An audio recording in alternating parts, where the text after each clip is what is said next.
መጽሐፈ ምሳሌ ምዕራፍ 28 ኀጥእ ማንም ሳያሳድደው ይሸሻል፣ ጻድቅ ግን እንደ አንበሳ ያለ ፍርሃት ይኖራል።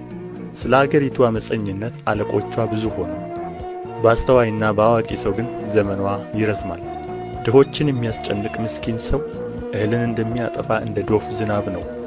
ሕግን የሚተዉ ሰዎች ኀጥኣንን ያመሰግናሉ፣ ሕግ ጠባቂዎች ግን ይጠሉአቸዋል። ክፉዎች ሰዎች ፍርድን አያስተውሉም፣ እግዚአብሔርን የሚሹ ግን ሁሉን ያስተውላሉ።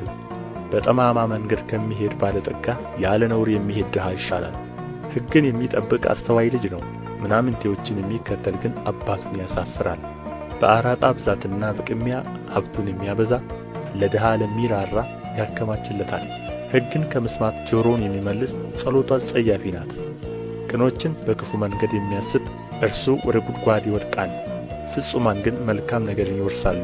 ባለጠጋ ሰው ለራሱ ጠቢብ የሆነ ይመስለዋል፣ አስተዋይ ድሃ ግን ይመረምረዋል።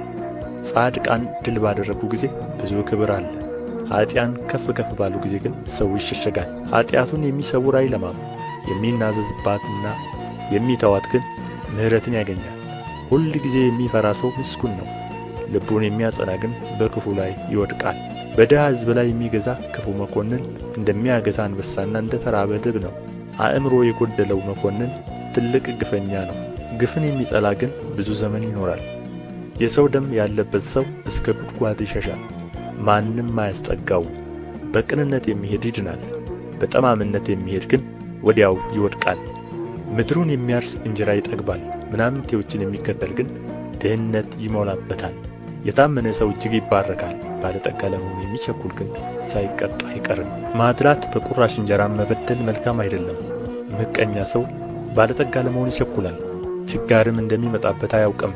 ምላሱን ከሚያጣፍጥ ይልቅ ሰውን የሚገሥጽ በኋላ ሞገስ ያገኛል። ከአባቱና ከእናቱ የሚሰርቅ ኀጢአትን አልሠራሁም የሚልም የአጥፊ ባልንጀራ ነው። የሚጐመጅ ሰው ክርክርን ያነሳሳል፣ በእግዚአብሔር የሚታመን ግን ይጠግባል። በገዛ ልቡ የሚታመን ሰው ሰነፍ ነው፣ በጥበብ የሚሄድ ግን ይድናል።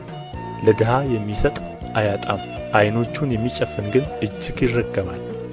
ኀጥኣን በተነሡ ጊዜ ሰዎች ይሸሸጋሉ፣ እነርሱ በጠፉ ጊዜ ግን ጻድቃን ይበዛሉ።